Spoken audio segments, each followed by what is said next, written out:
Thank you. Can you actually watch comments if there are any? So I got like a free sticker.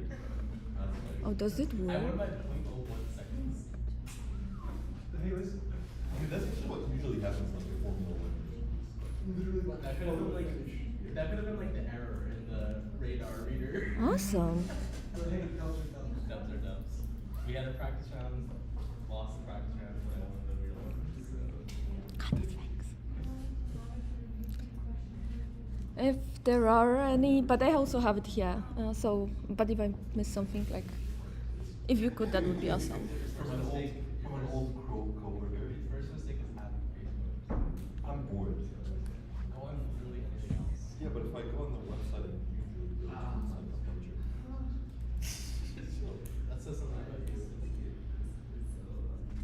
Fair enough. I regret not speaking.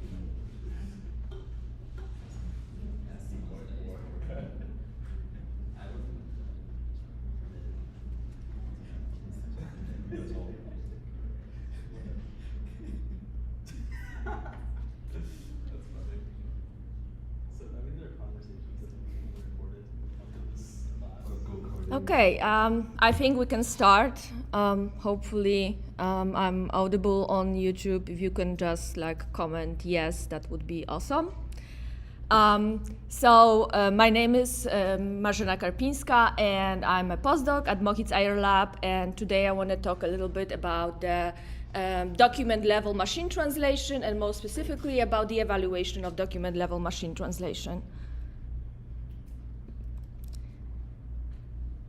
So this work was done mostly with, we're talking about our work, which was done with Mohic, and what we did, we were investigating the capacities of large language models to translate document or passage level inputs, and whether they can leverage this passage level input and make the translation better as compared to sentence level.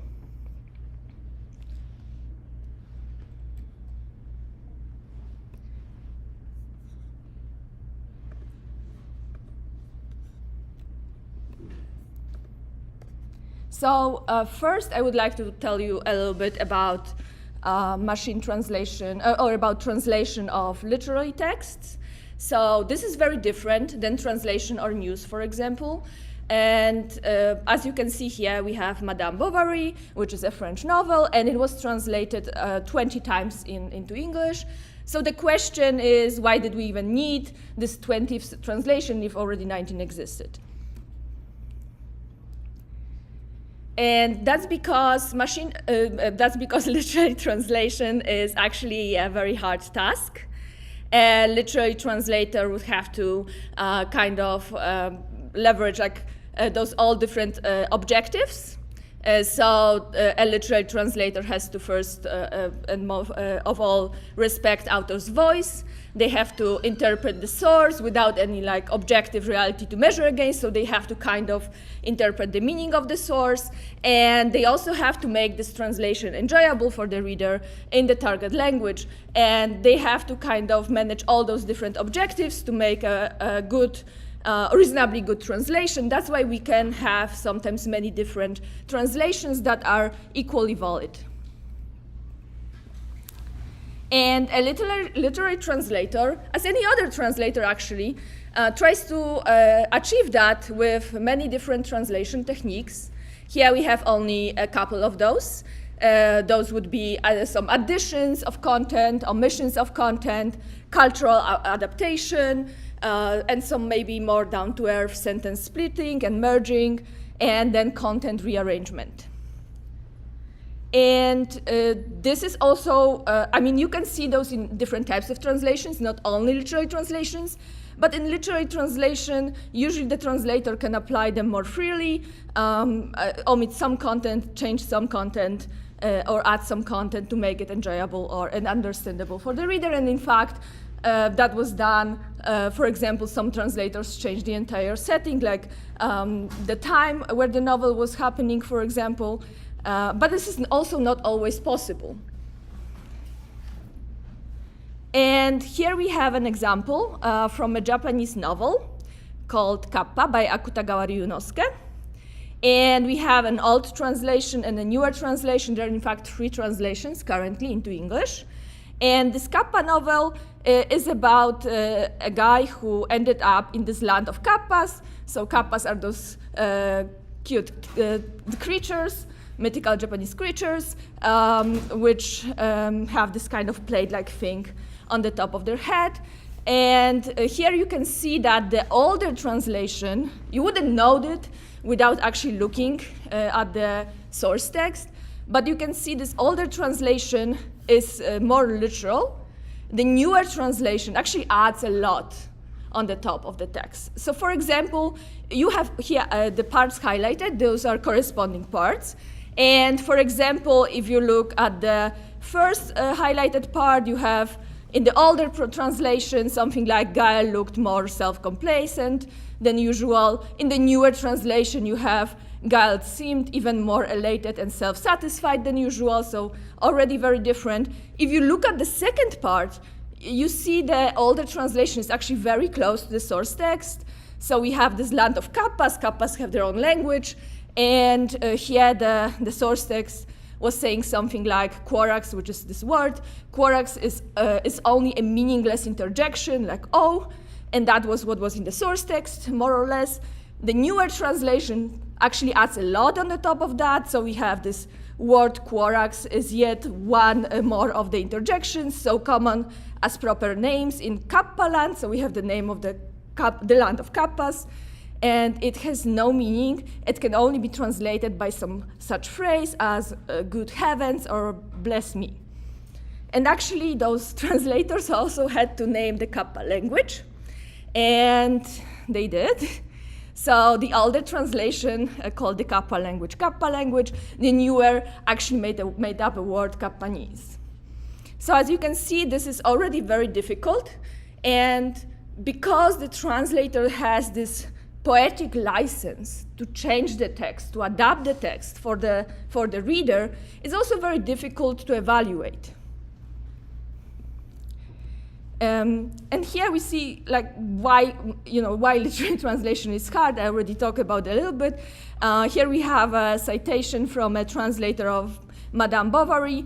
So actually to translate a novel, it takes very short novel, like 200, 300 pages. It may take you 4 or 5 months, but a longer novel or more complicated text, it can actually take much longer. Here, the translator took 3 years to translate Madame Bovary into English, and he also says that he lost all sight of a natural English sentence. So you see when you are translating between the source text and the target text, you kind of are stuck in between of 2 different languages, and sometimes it's very difficult to actually make up this very nicely sounded English sentence, even though you are an English native speaker. And in machine translation, and not only, we have this notion of translationese. So translationese kind of refers to this phenomena where the translated language is somewhat different than the actual, like, natural, not natural English, but like a language, like a text written in English to begin with. And as I was saying, sometimes there are a couple of different translations of the same novel, and this type of data is actually extremely important for NLP, because as you can imagine, you can take 2 different translations, or maybe 3 or 4, align them, and get some kind of type of quasi-paraphrases. So those are not necessarily perfect paraphrases. It's very hard to get the exact equivalent, but they are a very good source of this kind of quasi-paraphrase data. This is a paper that was written in 2001. So even 20 years back, we had people researching this problem. And in this particular paper, they aligned phrases and sentences and kind of created this data set of paraphrases. We also did it last year, only on a larger scale. What we did, we took novels from about 18 different languages, and we aligned them using Google Translate as the kind of medium to align. So if you have a novel, for example, in Chinese, you Google translate it into English. You can use that English Google translation to align it with other English translation and, for example, get a paragraph level alignment. This is great. It's a great source for paraphrasing. It can be a great source for machine translation as well, but of course this has its own limitations. If you want to create a similar data set for any other language, this took us half a year. It would probably take you at least half a year, if not more, and then if you want to go and create it for much more languages, that will be even more time-consuming. So in this particular research, we kind of set up with two research questions. And first is, how good are large language models at translating literally work? So, such as novels or short stories. So in large language models, if a large language model, just by prompting alone, just by in-context learning is able to translate it, then you don't need that training data, right? So it kind of cuts that part. And also, whether large language models are able to leverage paragraph level context to improve the translation if we compare translation of an entire passage or a paragraph versus translation of sentence by sentence. And let me tell you just a couple of things about the machine translation in general and document level machine translation. So until very recently, actually machine translation was done overwhelmingly on sentence level input. And of course, researchers were trying to improve this consistency and work on document level translation, even in the time of statistical machine translation.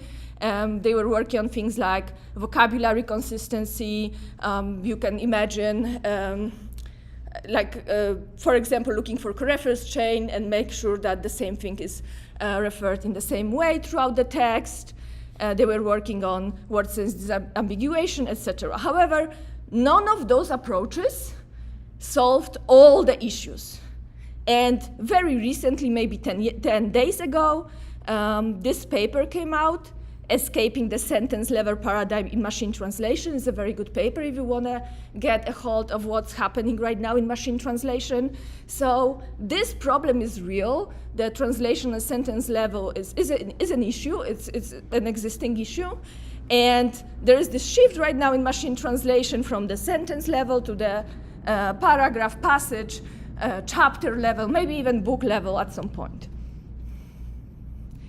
But there's a problem. And the problem is, of course, evaluation.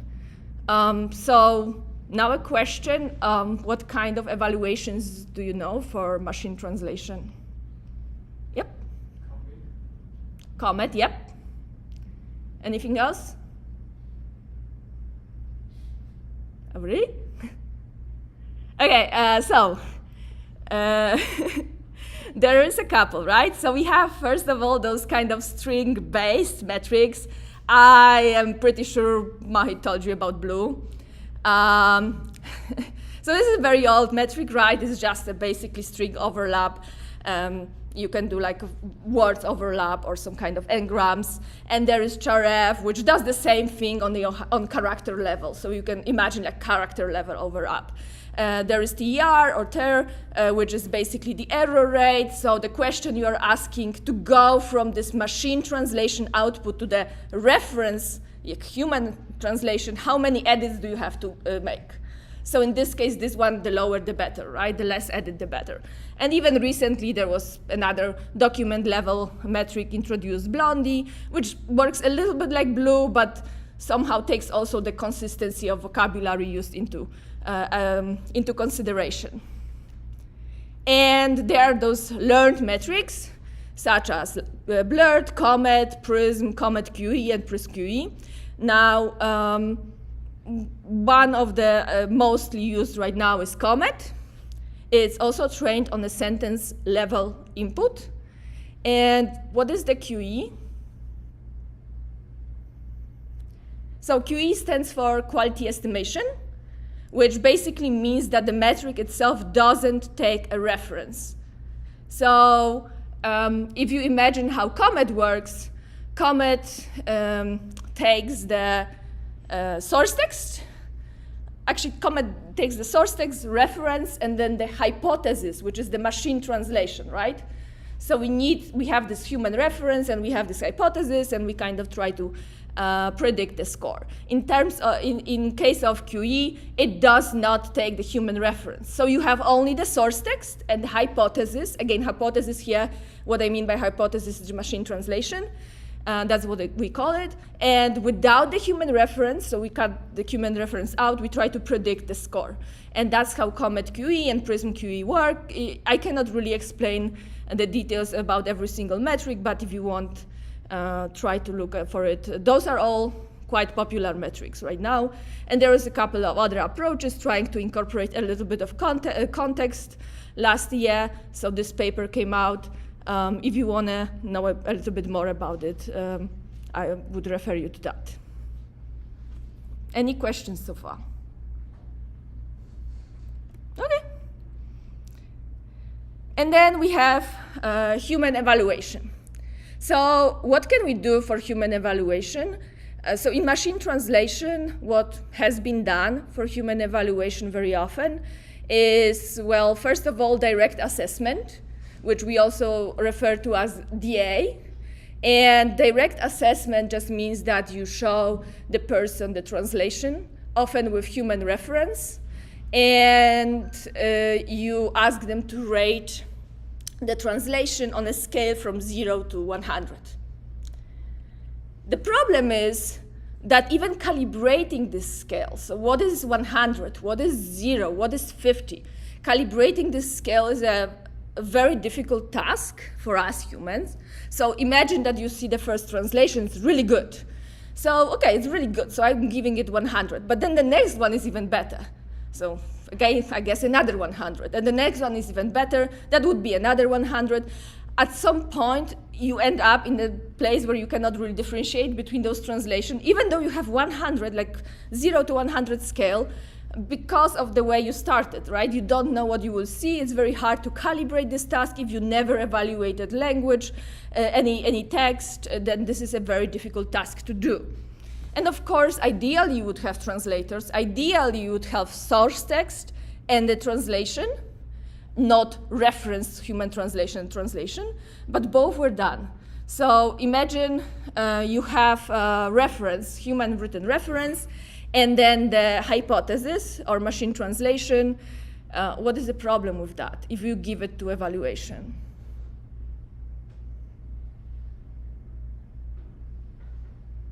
Like if you have a human reference, like a human written translation, and then you have machine translation, and you give it, and both are in English, for example, because it's translation to English, and you give it your friend to evaluate. Like, what is the problem, yeah? The human written summary might not be a good example to look at. It may be not a good example, yes. Something else? So, yeah? Well, I was going to say that we don't know what the original text is, so we don't know we can't actually judge which translation is better, preserves the original text. Yeah, so, and what do we mean by preserve original text, right? It's like you've seen the Kappa example, like the one was very different from the other. That's true, and also there is like, you kind of bias the person towards this one translation. So like, if you remember the Kappa example, if I can go back quickly. So like, those are very different translations. If I show people like the old one and ask to evaluate, and the system outputs something like the new one, then I get half of addition, omission, problem, mistake. But those are not mistakes, right? So that's an obvious issue. Yeah, so another one would be preference choice, a little bit better, because at least if you give two different translations, and hopefully you give the source text, right? Then at least people can a little bit calibrate, right? So they can compare against, so they can at least choose which one is better. And sometimes it's a ranking task, so you have not 2, but maybe 3, 4, 5, where you have to rank them from the best one to the worst one. And then we also have the MQM error annotations, which I will be talking about a little bit later. But what it broadly is, it's like an annotation schema where you can highlight different types of errors. You can highlight spans and assign them different types of errors. And then also different like severity level. So this is more informative why. Oh, is that too easy of a question? So it's more informative because you get information about different types of errors, right? Like a grammatical error, like a mistranslation, like maybe awkwardly worded text. You get more information about the different types of errors, so you can do a better diagnostic on your system. So you actually know what the problem with the system is, as opposed to only which one is better or how much better. And indeed, translation was a huge bottleneck in document level. Evaluation was a huge bottleneck in document level machine translation. So this paper that recently came out that I was mentioning before makes a very good point that you cannot improve what you cannot measure, right? So that's why we are very, very slow on this progress. We don't have any reliable machine translation evaluation metric. Even if you want to use, for example, COMET. COMET was trained on sentence level, right?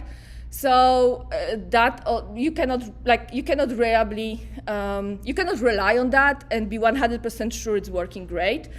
But you can kind of use it, but only on a restricted input. It also has like restricted input sentence length of 512 tokens. So if you have a longer translation, you cannot use it anyway.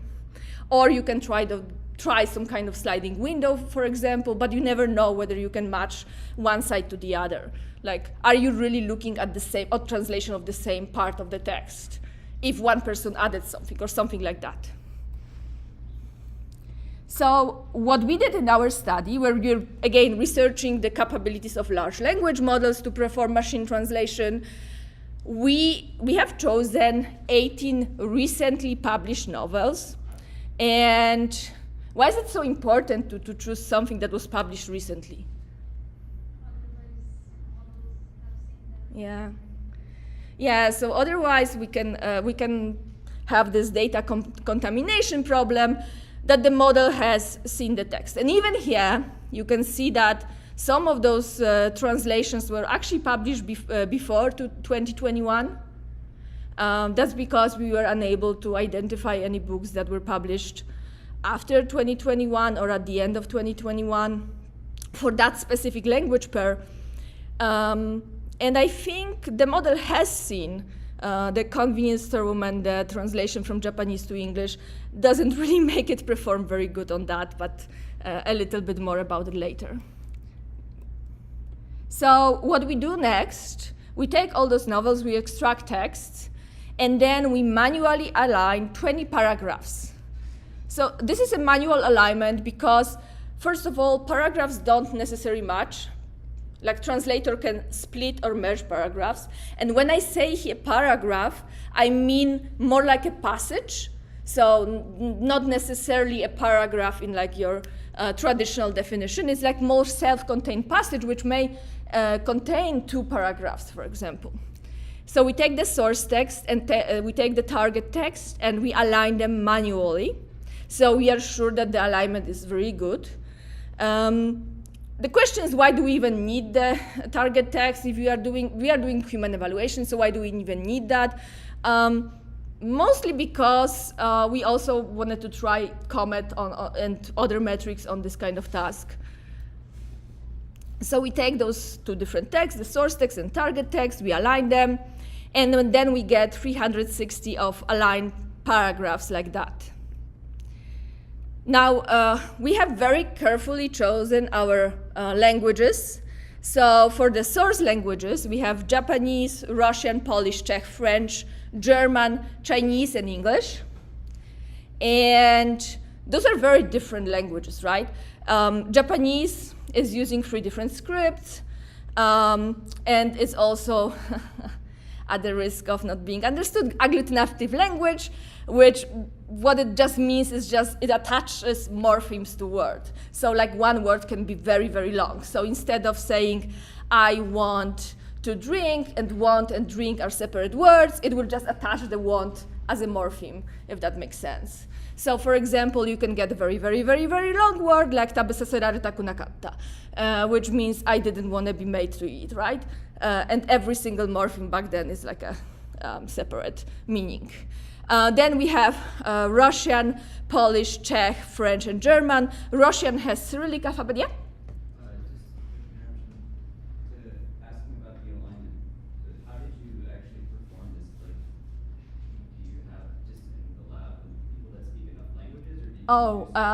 So I speak fluently Japanese, Polish, and English. So those are the target languages, and to a certain degree, all the other languages. So I was able to identify those. I wouldn't claim that I'm very fluent in Russian, for example, but I can read it and I can somewhat understand it. So with the help of online tools, it's very much possible.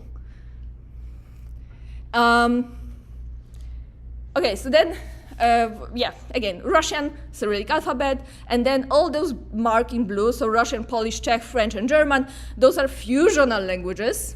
And fusional languages just means that every morpheme that you attach to word may have many different meanings, like a past tense and for example, first person singular. If you don't understand it, that's okay. What I'm just trying to say is that it's very different.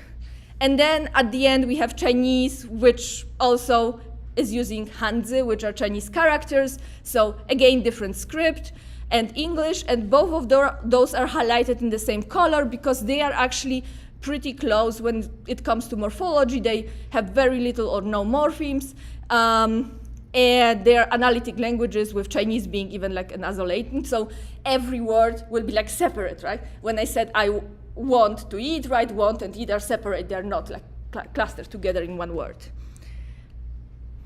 Long story short, very different languages, different scripts. And then we have those three target languages, which is Japanese, Polish, and English, which we have chosen because they are very different, but also because I know all of them pretty well.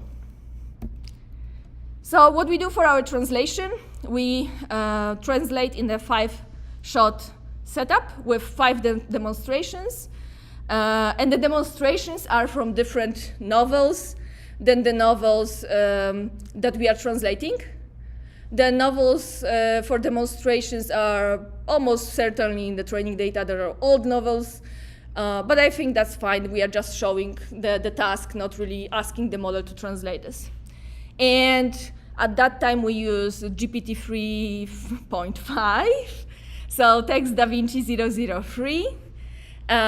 This was done mostly before the ChatGPT and before GPT-4 came out, but also mostly before ChatGPT API came out. And we translated into those 3 different languages in 3 different setups. So first of all, the sentence level translation, which is translation just sentence by sentence without the context. And maybe I should have also mentioned we manually synthesize it, because all those different languages, sometimes the synthesizer are not so good, so we manually did it. So there's this send, which is just translating sentence by sentence. Then is something that we call parasend, which is translating sentence in context. So we give the model context, but we ask it to translate just one sentence. And then there is the paragraph level translation, which basically is just translating the entire paragraph. And as a reasonable commercial baseline, we include Google Translate as well.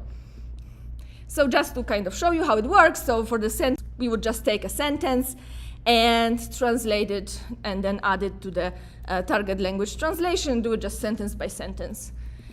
And this was how the prompt would look like. So as you can see, this is a very, very basic prompt. There's no prompt engineering going on or anything like that, just because we wanted to see whether the model can leverage the context without any like further pointers or information.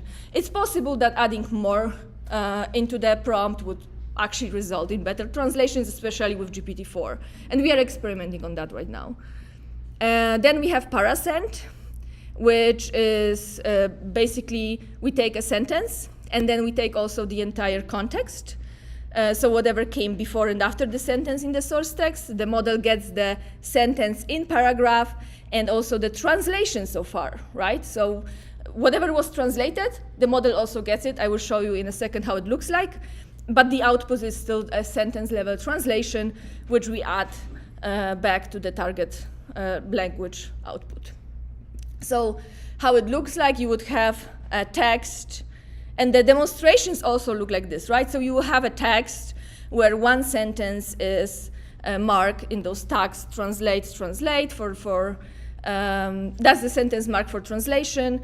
And then you will have whatever was already translated, and then the tag translated, and we would expect the model to output translation of this marked sentence.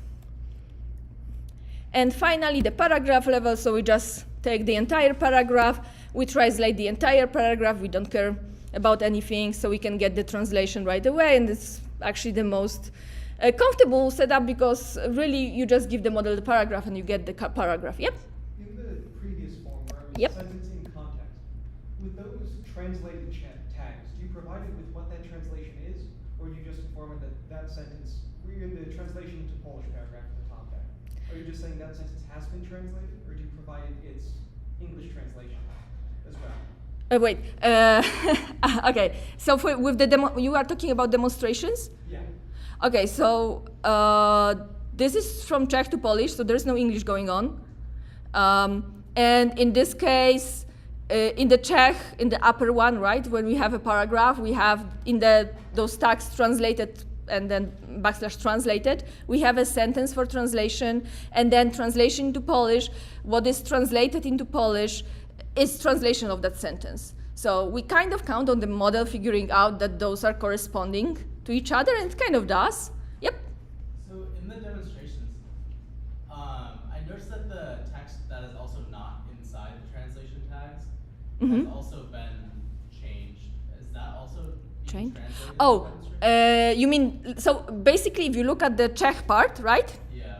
Whatever's outside is the context. So in this case, this is a very short paragraph, and the last sentence in that paragraph was marked for translation.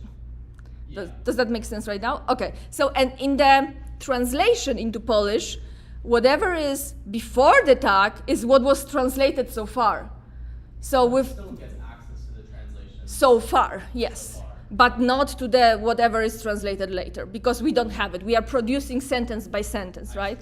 So it gets access to the translation so far, but not whatever. This is actually the last sentence marked, so maybe not a good example, but it's not necessarily last sentence, right? It can be the first sentence, in which case this translation into Polish, in this case, would be just empty. There would be nothing. It would be just the tag translated. Does that make sense? Yep. So have you tried structuring like a series of demonstrations where it's like different sentences in the same paragraph? So the context No, we were different sentences. We did different sentences in different paragraphs, but that actually would be also a very good idea. Maybe even better one. I don't know. It's kind of hard to say, right? Because with different paragraphs, first of all, there's only as many demonstrations you can include, right? There is a context window, and you cannot go beyond that. You have to leave some space for the translation itself, and you never know exactly how much space you would need, so you have to estimate it the best you can. That would be another way of doing it. Of course, yet another way would be to just giving the entire source paragraph and maybe like literally writing sentence for translation, giving it separately instead of like this confusing tagging system. That could have also worked. This worked pretty well. Any other questions? Okay. So here we had the paragraph level translation, and then we do human evaluation because we don't really have anything else we can actually turn to that is reliable that we can actually use, right? So we sample 180 paragraphs, so that's half already of our paragraphs. This is 10 per language pair. And we were always considering that we will add paragraphs if this is not enough. So you do this evaluation, you see whether there's a clear difference or not. If there is not a clear difference, if it's not statistically significant, but it seems to be some kind of trend, you can add paragraphs, you can recheck. But this was already enough to see a clear pattern. We hired translators on Upwork to evaluate our translations.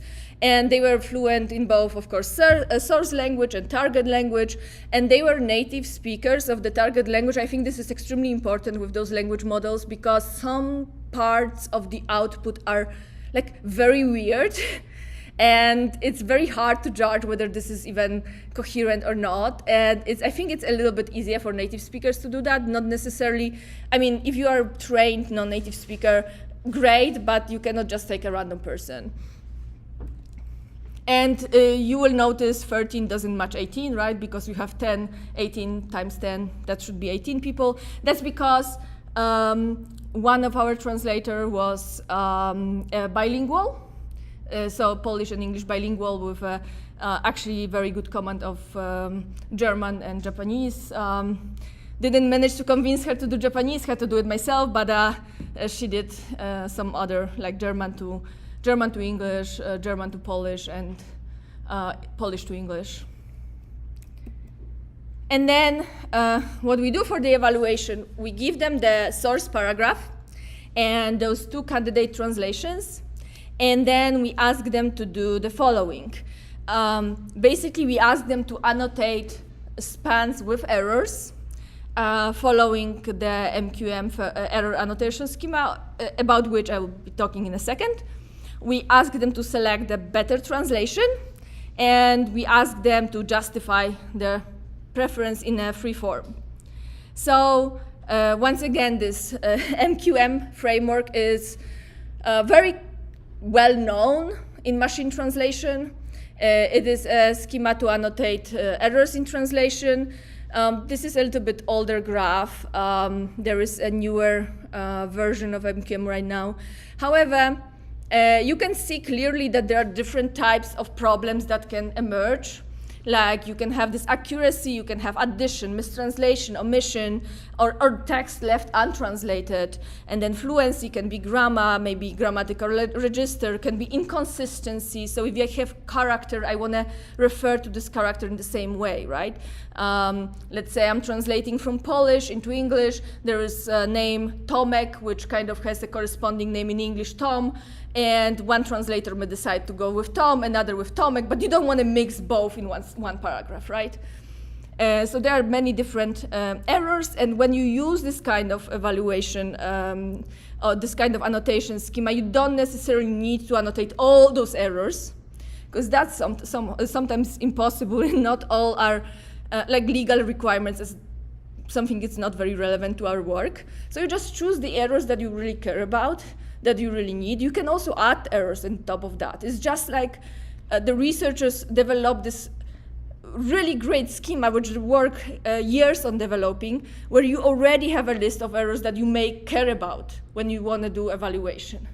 And when you ask people to annotate those, you also usually ask them to annotate whether the error is minor or major, and sometimes you can also add critical, or you can add something like neutral, meaning that if you, for example, don't want to penalize the system for the same error, let's say the system mistranslated a name throughout the entire paragraph.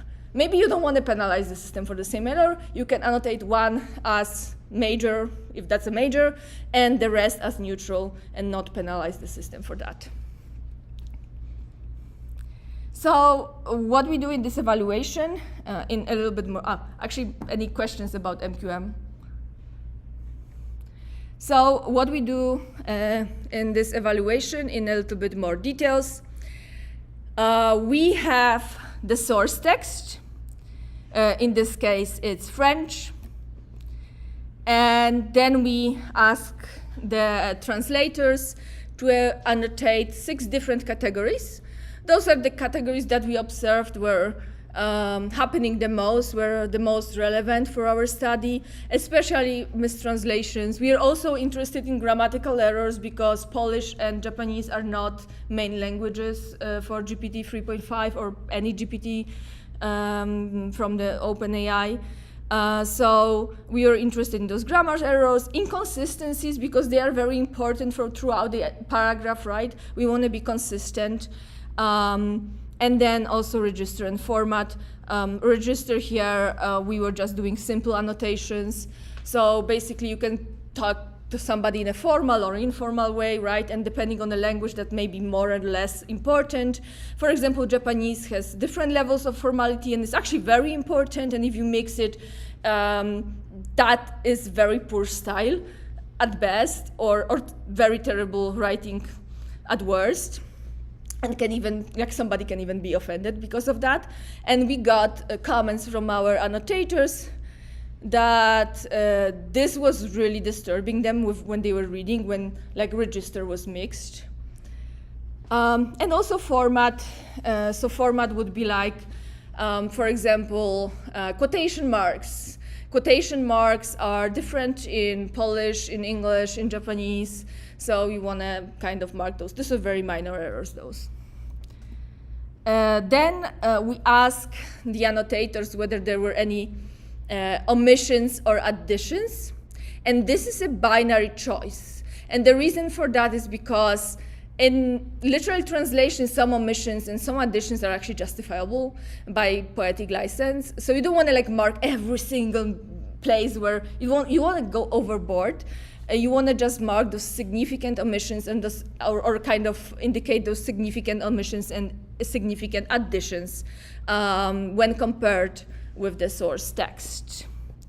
And then at the very end, we ask them which translation is better. So they don't only annotate the errors, they also are being asked this binary question, which translation is better? So choose translation 1 or translation 2. And then we ask them whether it was significantly better, right? So whether there was like a significant difference or not. And we also ask them why it was better. So they have to write a paragraph or two of their preferences, why it was better. And if you look at those annotations and look at those comments, you can see that many different people actually pay attention to different things, but they actually leave us very, very informative comments where we can then backtrack their kind of way of thinking and why they were doing certain things. Any questions so far? Yeah, so just clarify on the source of these two candidate translations, both of them come from GPT? Oh yeah, I should have said that a little bit earlier. So basically we compare those 3 different setups that we have and Google Translate. We compare it in 3 different evaluations. In each of the evaluation, we compare the paragraph level versus one of the 3 other. So when we had it very, very far away, oh, here. So you have here send, para, and then Google Translate, right? So those are 4 different translations overall. And you can imagine taking para, which is the paragraph level, and doing 3 different evaluations, each time comparing it once against the sentence level, once against the parasend, and once against the Google Translate. Now, actually, this is always for the same, so the translators are comparing them always for the same paragraph. So first they do 10, where they compare para versus send, then they compare para versus parasend, and then they compare para versus GTR. Now, actually, what is the issue here? Because there is an issue, yeah? We don't compare amongst like send versus parasend. Yeah, that is also a thing. We were not really looking at that, so that's why we didn't do it. But it's also an issue. Actually, if it happened to be that parasend was better than para, then we would have compared it to sentence, but it wasn't the case.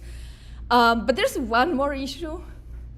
Like, imagine you are a translator and you go through like 10 paragraphs, and you compare para to send. And you would have like some bias towards one of them as you see the para one over and over. kind of, yeah, biased, or even better, you are actually, at the very end, when you see it the third time, if you missed a mistake at the first time, you are not missing it the third time. And we had a case or two where the translator at the very first, like the last evaluation, where they compare it to the Google Translate.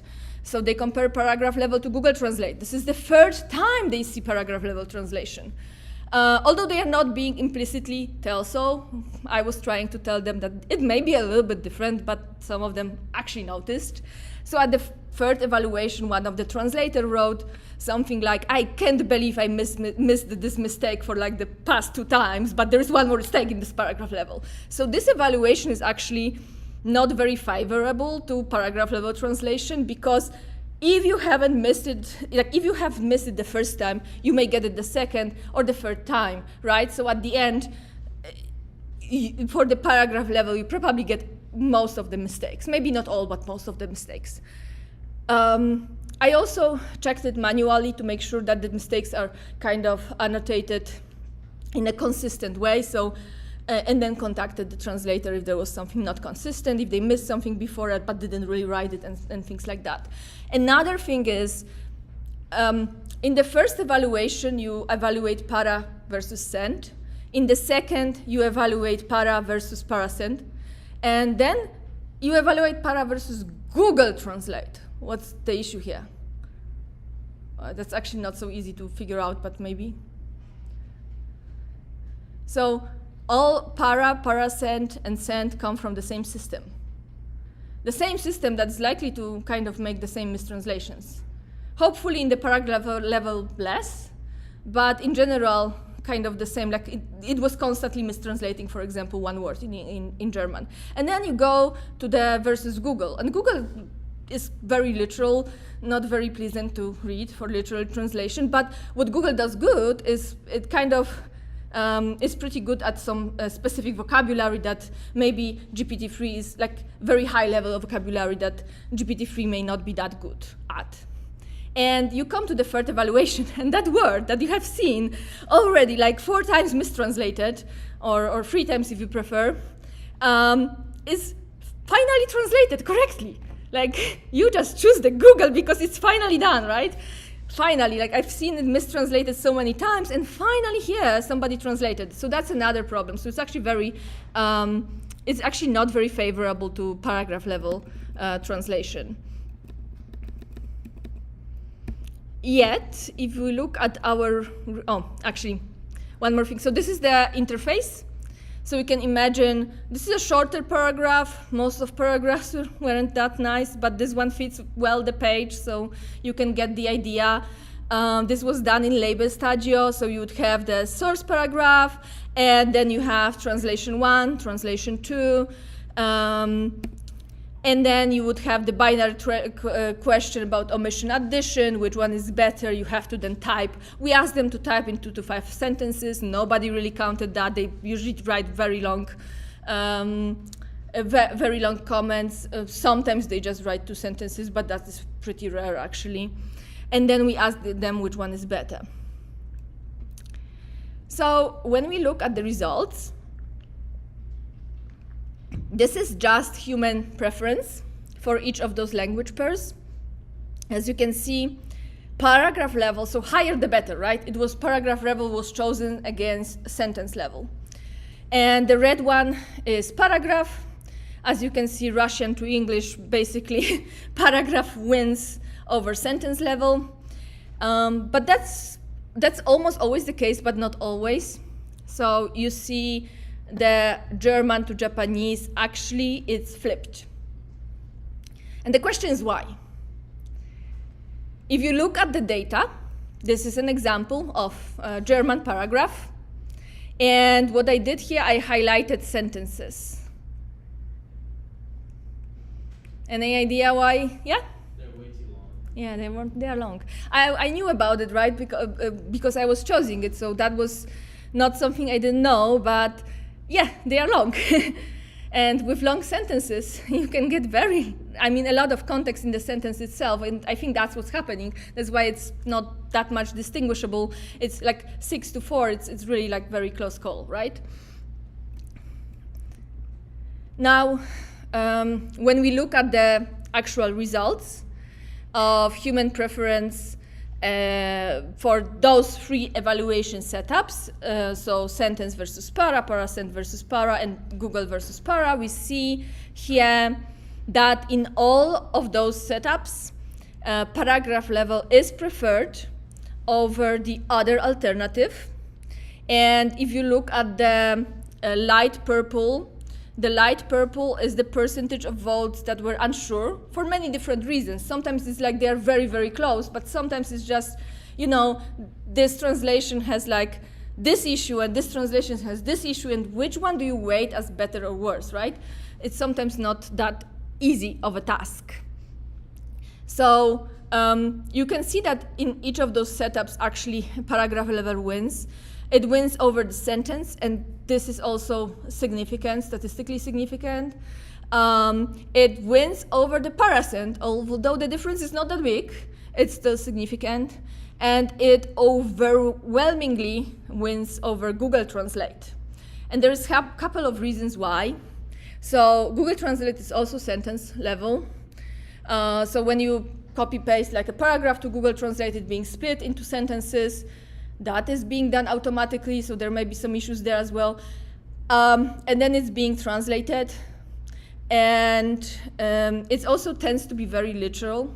So probably also due to the training data. We don't know exactly what it was trained on, but I would assume a lot that it was trained on some of the machine translation data sets, and a lot of that is just news and text like that.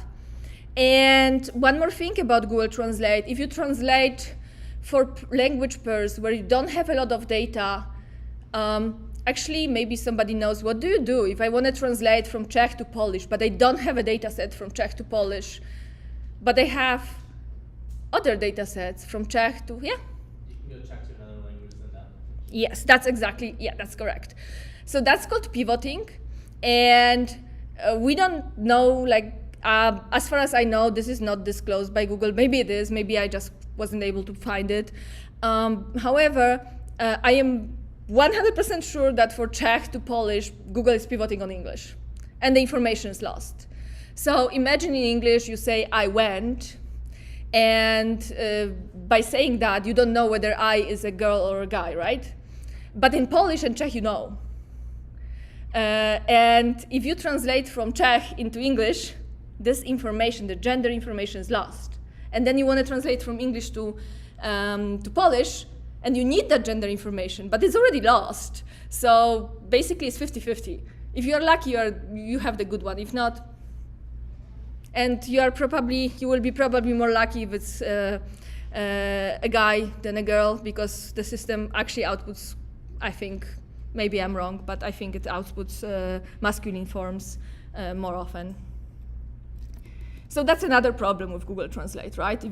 Actually, half of the mistakes from Czech to Polish are because of this pivoting. And pivoting has other effects. There are other examples where you lose the meaning, like in one language you have two distinct words for something, but then the pivot language has only one word for that.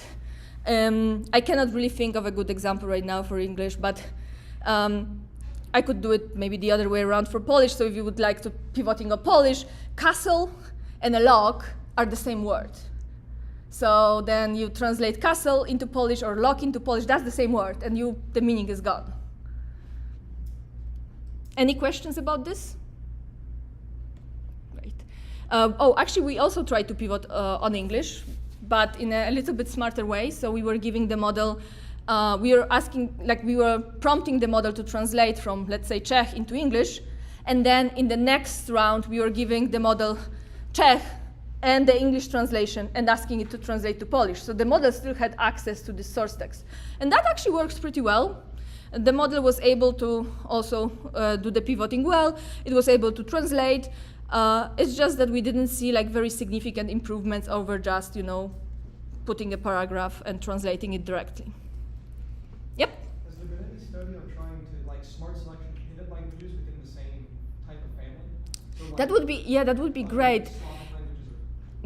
The issue is that, what? Okay, the issue is the issue is that you would have to, this is a great question, but the issue is that you would have to have those data sets. And so many data sets are to English or from English, and not so many into between those groups. But even between those groups, sometimes it can be a little bit tricky.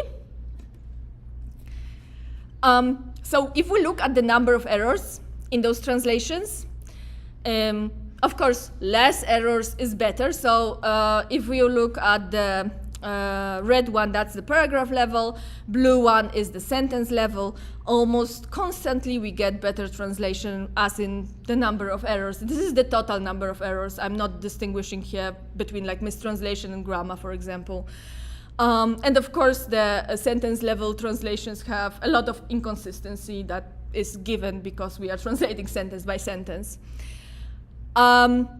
One that we don't really see that is maybe German to English, where it's very close, but like seems like paragraph has a little bit more. But if you look in your data, and you always have to look into your data if you see something like this and you're asking yourself a question, what's happening here, what is the problem, you have to go back to your data. If you look into this data, the German to English, there's one paragraph when the system, the paragraph level, just didn't want to translate the word farmer, which happened to be like 10 times in the paragraph. So you have 10 mistakes, right? And in the sentence level, because each sentence was translated like separately, like sometimes it translated it, sometimes not, so it kind of resulted in less errors. Okay. Now, what we did, actually with all those errors, especially with mistranslations, we looked at every single mistranslation in those paragraphs. That is about 2,400, if I remember correctly, mistranslations, and categorized them into different categories, why they really occur, right? And we can see that the translation or mistranslation that occurs because of the lack of context, and there may be many more, but there are some mistranslation that it's very clear it occurs because of a lack of context. If we look at the paragraph level and also parasend, they have significantly less of those mistranslations than sentence level and Google Translate. And this is by language, by target language, but even, of course, if you collapse it, it's even more apparent. Any questions so far? Okay. Yes. So then we can also look at the grammar errors. So if we look at the grammar errors, also, even in English we see errors, right? We kind of think that GPT 3.5 even, and definitely GPT 4 is very fluent in English. But there are some errors, and actually some of those errors, and you see the sentence level has more than the paragraph level.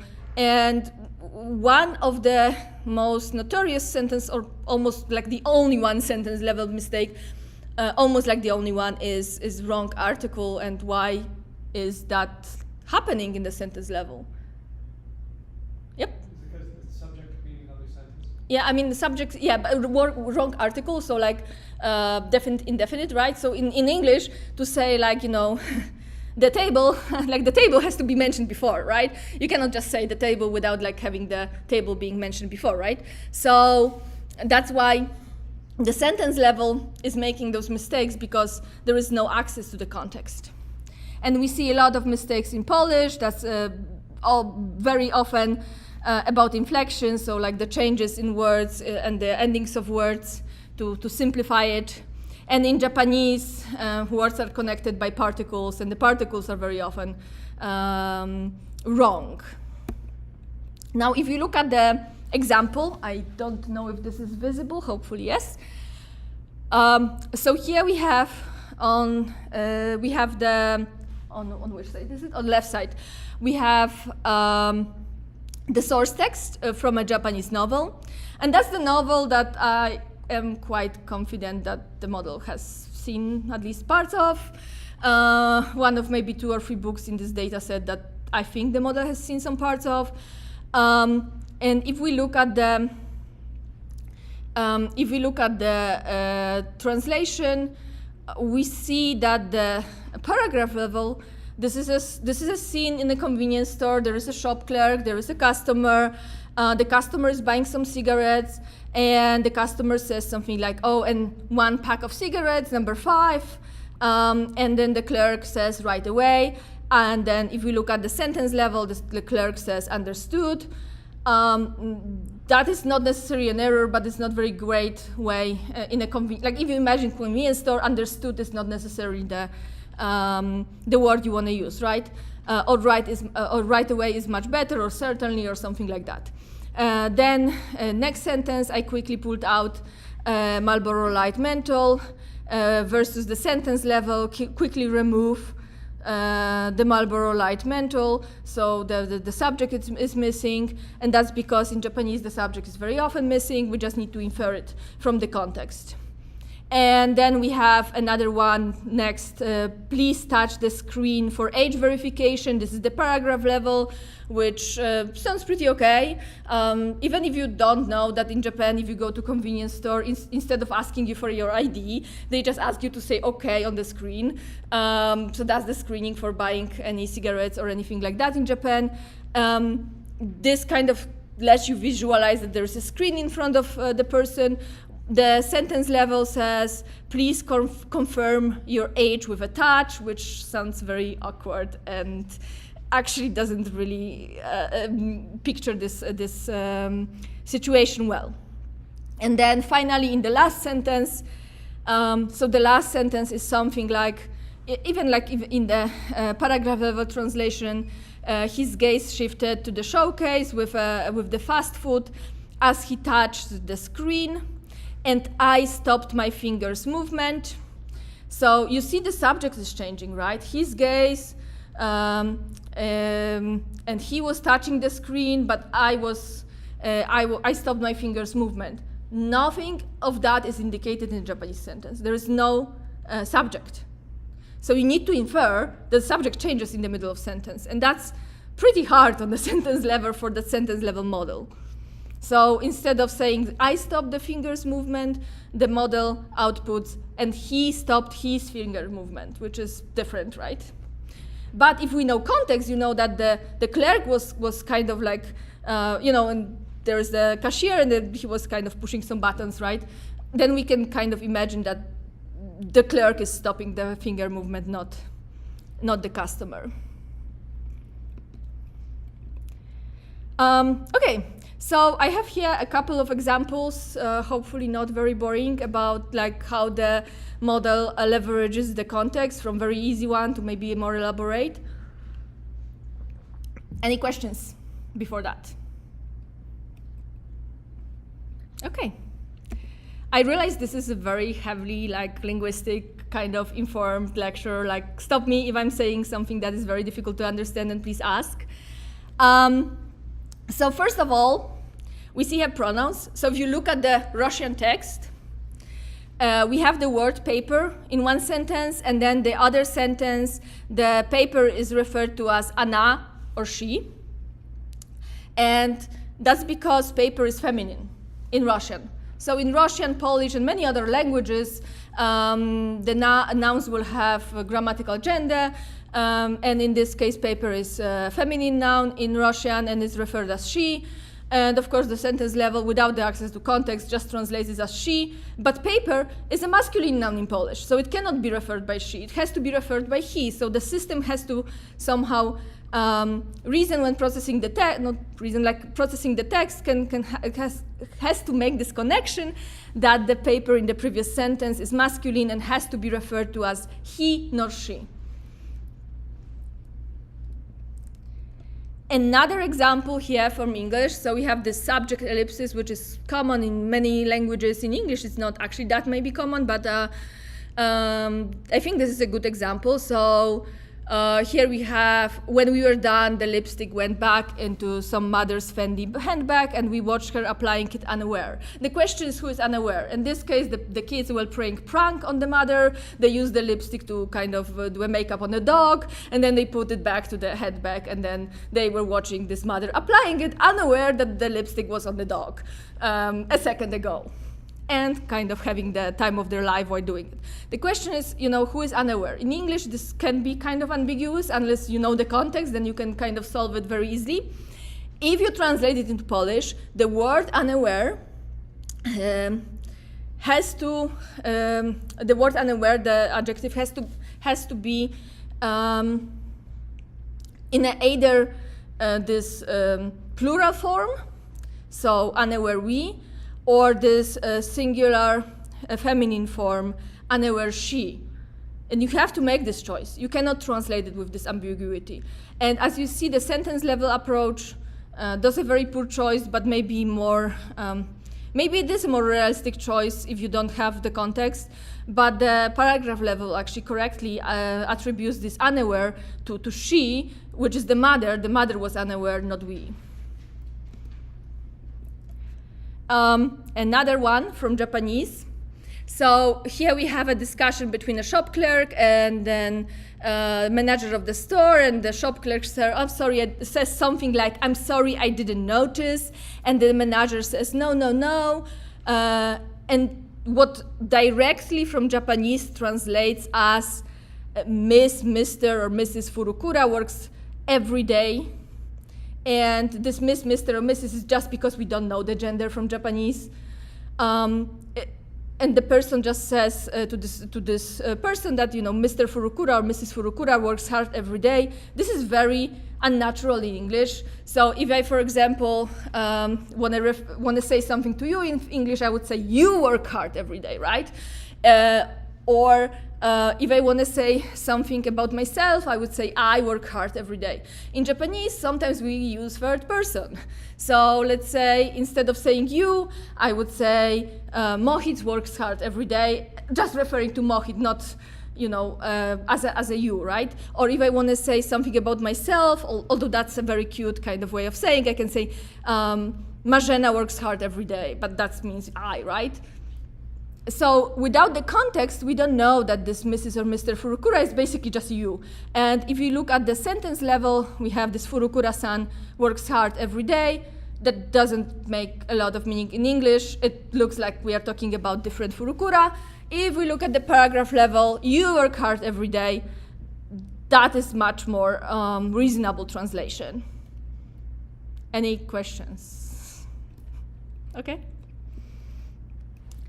Also, we can kind of resolve the polysemy, right? So if we have the word here, farmier, in Russian, in shape, you can be in shape and you can be in uniform. The word can mean shape or uniform. Without the context, it's very hard to justify which one it is. But with context, we know it's in shape, not in uniform. And if we look at the sentence and paragraph level, actually the paragraph level does it very well. Maybe one last one. So here we have an example from German, where in one sentence we have like this bad, in the next sentence we have worse. This is the gradation, right? We want to have the same adjective, right? Bad, worse, we want to use the same adjective. However, if we translate sentence by sentence, we get tragic and worse. That's not a very good stylistic flow. As compared to paragraph level, where we get bad and worse, and that gives us a very nice flow.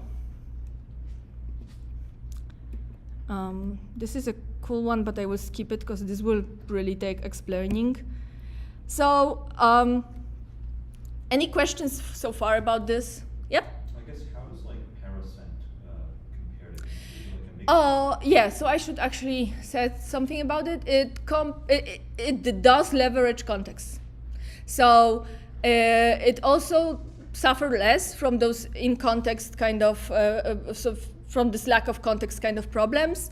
One problem is that maybe my estimation from whatever output it should be was a little bit overestimated. So sometimes at the very end, it was generating the same sentence like twice, because it really depends on how many tokens you give it. But also you would kind of hope that this / translated token will be generated, and that's the stop sequence token. And you would hope that this happens, right? And it just stops, which was like a end token, but may have not always be happening. So this kind of addition or repetition at the very end was happening.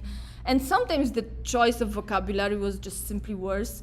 But I would say pretty much comparable in a way. As for the behavior when it comes to like the translation on a like paragraph level. And also one thing, yeah? I don't want to interrupt, but have you tried giving the same evaluation task to GPT-4 as you gave to the translators and seeing like? Oh, working on this right now, yeah. You what?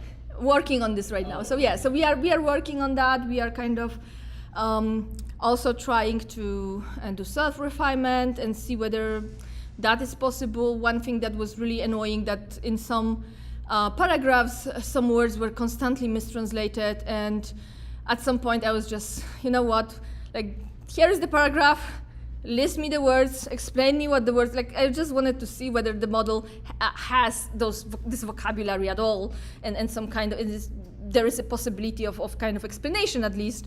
And it kind of does that, but it's still mistranslated, so I don't know what it tells you about the model. Yep.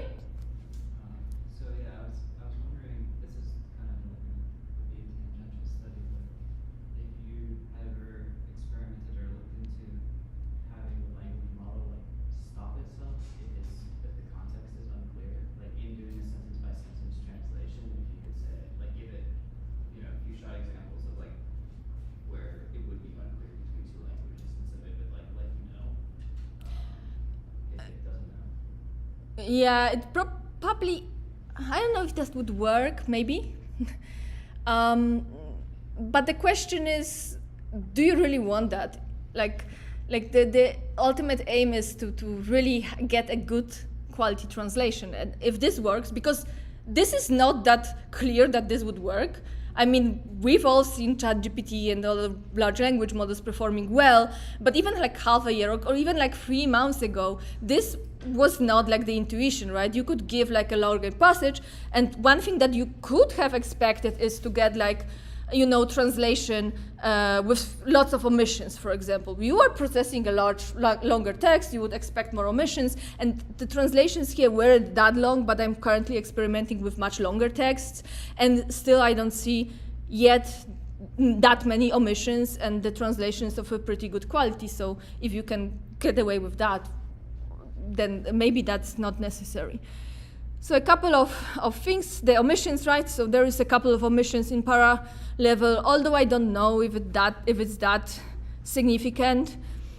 Sometimes both translations are terrible. So here, like Translator was commenting on, actually this was paragraph versus Google Translate. It's a difficult choice because the translations are complementary in their flows. And we even got a beautiful comment, something like, it's a nightmare.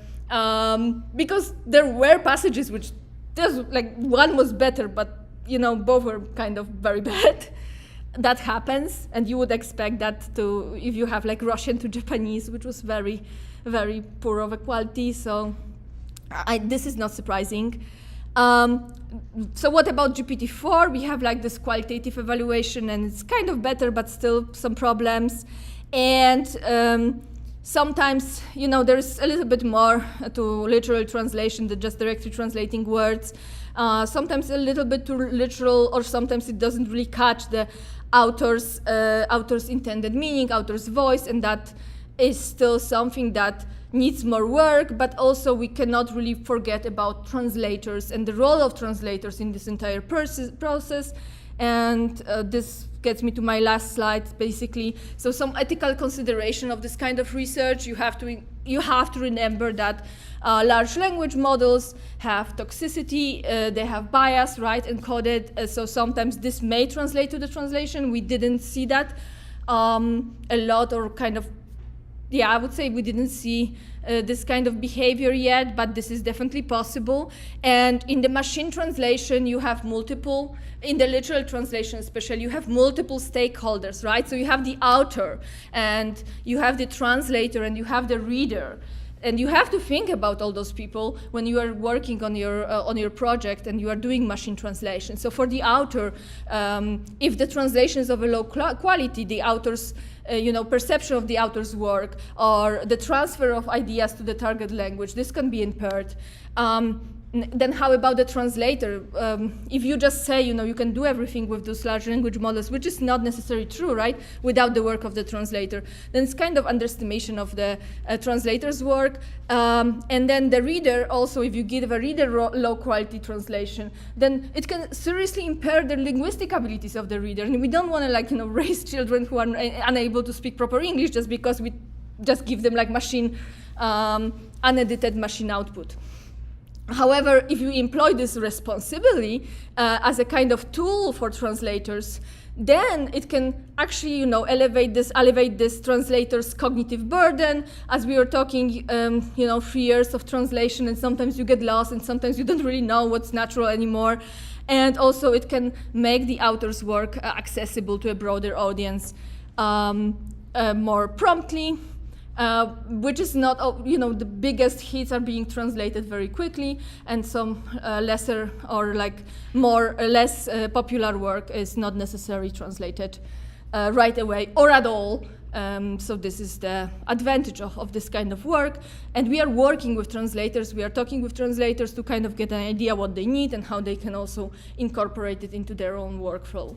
So there is never this idea of just eliminating the translators, just aiding them in their work. And that's all I have for now. Any questions? Yeah? So I noticed that, for example, when you're doing math, you're asking to do math in an LLM. If you ask it to show its work and explain what it's doing, a lot of times it will perform the math more correctly than if you just ask it for the answer. So I was wondering maybe if you've tried experimenting with when you do machine translation using a large language model, you could ask it to explain while it's translating why it made its decisions. I wonder if that would increase the quality. Maybe. I'm trying now a couple of different in that kind of direction things. And yeah, hopefully that will work. Yeah. Maybe every sentence it translates, you can ask it to give an explanation. Why did you pick these words, or why did you write it like that? I don't know. I guess that's possible. I would have to see how that will work. Kind of losing my faith in this model currently, but we will see. Yeah, anything else?